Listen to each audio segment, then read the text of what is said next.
ご飯だよ。ほら、その飛び方馬みたい。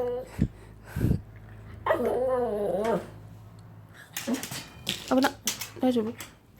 今当たったでしょ。あ、ごめんごめん。待って。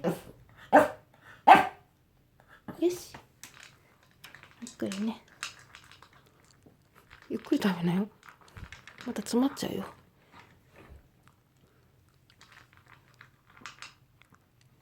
しよし。半分だね。よしよし。お腹すいた。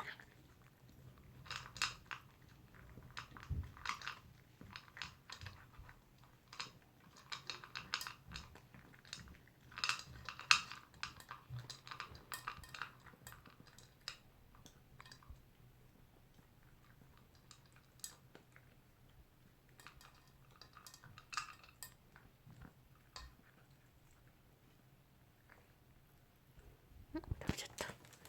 はい、完食。お母さん。いい子だね。お水飲もう。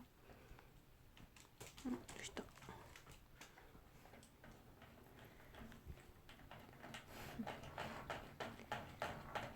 ご飯終わってお水飲むまでトイレで一回転するの癖なのかな、しこちゃん。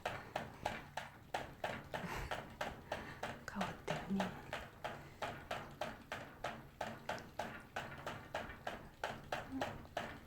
ゆっくり飲みなよ。